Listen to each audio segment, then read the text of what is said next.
by 12 in double overtime, despite the Nets' big three combining for 96 points. No one could slow down Cleveland's Collin Sexton, who had a game-high 42 points, including 15 in the second overtime. So, Shannon, what did you learn in last night's debut of the Nets' big three? I learned what I knew to be true all along.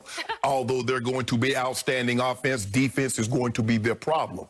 And they're a very small team with now that they got Kyrie back, because the majority of the game, Jeff Green was playing the 5 spot. And Skip, that's going to be a problem. And I told you, I said, Skip, what they're doing is that they're going to need to score somewhere between 120 and 140. In order to win these games, because they don't play any defense. They play no defense. A lot of standing around, and when they got rid of Allen, when they got rid of Taurean Prince, those were they're really good on-ball defenders. Now, if you want to talk about deflections and you want to talk about all this, that's fine and good. All I know is this. You got almost 100 points from 3 guys. You got 20 rebounds. You got 20 assists, and you lost the game. Because why? You gave up 20 points in one overtime. In a 5-minute overtime, you gave up 20 points in one of them. Now, I don't know if people know this at home, ladies and gentlemen. The Cleveland Cavaliers are the worst offensive team in all of basketball, and they just got 147. Now, their offensive rating last night was 122, the highest offensive rating in NBA history. The Dallas Mavericks had it last year at 116. But Skip Bayless is going to come out here and tell you they can play defense. No, they can't. You see what Collin Sexton did to Kyrie? Kyrie came back and got 38, but the other guy got 42. Now, Kevin Love and Garland didn't even play. Skip, I watched them closely. I don't see a whole lot of sets. I see a whole lot of one-on-one, and then they try to break you down, and when you come to help, I kick the ball. This style of play works really, really well if guys are knocking down shots. Skip, we've seen this. We've seen it in Phoenix. We've seen it in Houston. But when they load up on you come playoff time, it's going to be very, very interesting. They're going to need to get some bench. Their bench was awful last night. Joe Harris couldn't make any shots. But Skip, I mean, you got guys playing, KD playing 50 minutes, James Harden playing 50, Kyrie playing almost 49. And then you got Joe Harris off the bench playing 41. And then your other 3 guys play 11 and 10 and 7. Defense is going to be an issue for them. They're going to need to get this resolved, Skip, because think about this. Before I turn it over to you, Andre Drummond didn't really post because he's really not the great post player. Jared Allen, he's really not a post. I'm talking about offensive player. They're post, they're bigs, but not offense. Play with the back. Ooh, I get you. But I don't know if you noticed last night. Did you see that big guy in Philly? He's going to punish somebody. He's going to punish somebody. I mean, the guy I keep telling you is the best big man in basketball by far, not even close, and you keep saying no, no, no. Yo, now you're on his bandwagon? No, Skip. I did not. Hold on. How do you take me saying the guy in Philly is a load and they don't have anybody to deal with him? You saw what he did last night. This is the second time he's been over 40 with double-digit rebounds, 40 points, double-digit rebounds. I'm saying because they're so small, and they don't have a true post presence to defend someone like that, that could be a problem. That's what I'm saying. Defense is going to be a problem. Offensively, they're set. But defense, James Harden only got 2 shots in per half. I don't know he happy about that. I don't know he happy about that. That ain't none of my business, though. Go ahead. You finished? Go ahead. I got to get a new TV because I saw an upside-down game from what you saw. Okay, I have no idea what game you are talking about. Okay. I saw the new greatest show on earth. This is must-see TV. This is hashtag nothing but nets. I saw an offensive tour de force, and I saw a head coach in Steve Nash, never been a head coach before, who just said, you know what?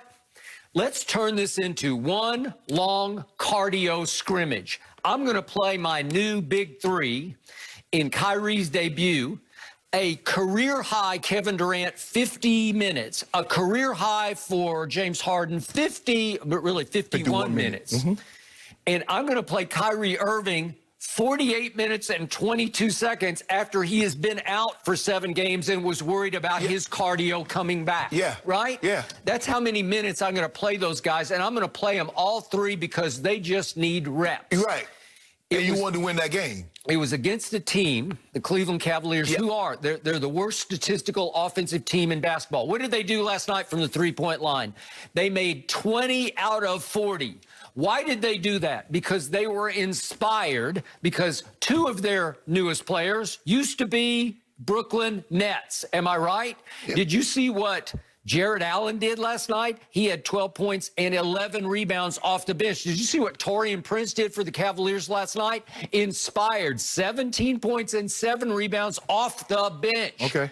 Did you see what Collin Sexton did? He went into the twilight zone of three-point shooting in ways I have rarely seen. This was Klay Thompson-esque what he did, especially in the second overtime. So to your final point, I will go at first. That is that James Harden, clearly, he is an offensive genius. He said, welcome back, Kyrie. I'm going to extend you an olive branch in the first half. I'm not going to shoot it. James didn't take his shot until there was like a minute left in the first half because he said, Kyrie, you do it. Okay. And guess what? They came out and made their first 10 shots. And Kyrie was out of his mind in the first half and made 8 out of 10 shots. Right. That'll work. Right. So you had James just saying, Kyrie, you do this because we need you to be more of the 2 than the 1. So I'll be the point guard.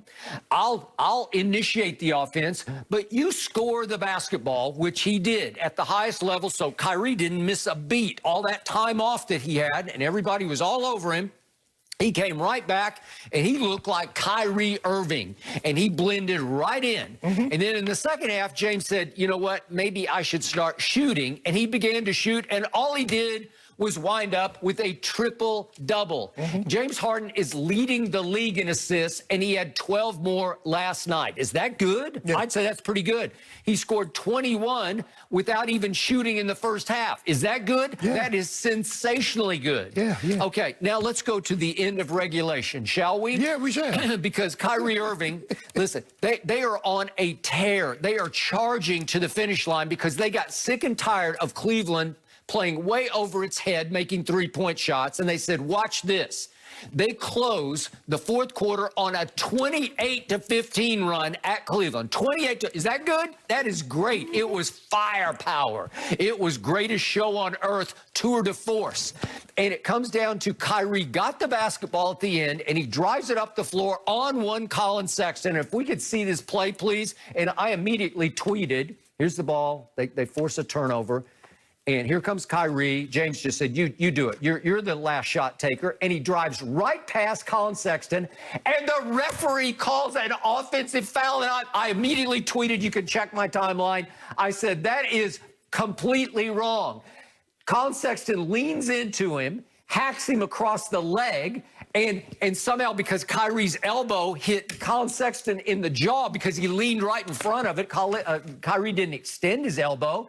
They called an offensive foul and screwed Kyrie out of going to the free throw line with 2 attempts to make 1 to win the game. The ball anyway. No, well, but it's a foul. He slapped him across the front of his body and across his leg.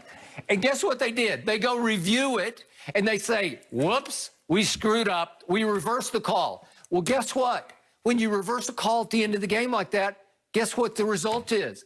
Jump ball. Yeah. You're still punished. You're still penalized. You should be at the free. If you're going to reverse the call, give Kyrie the free throws to win the game. And we wouldn't be having this conversation right now. It's a stupid rule. You know it, and I know it. It's the rules, Skip. Okay, and they got screwed. Okay, what about the Skip? What about the fact what if they didn't have the challenge system in? Okay, but I'm just saying it was a blown call. It was wrong, and I tweeted it, and I was right about it. Okay, so then we go to the end of the first overtime, and they're up 3. They played a great first overtime. It was... jumped out on them. Yeah, and Cleveland walked them down. Well, they walked them down because Cleveland was shooting out of its mind when I'm looking up at Larry Nance making 3-point shots. You making my point, Skip? Look at this first overtime. It's tour de force's scoring. So they should have won it. But what does Steve Nash do as a first-time head coach down the stretch of this game, last few seconds?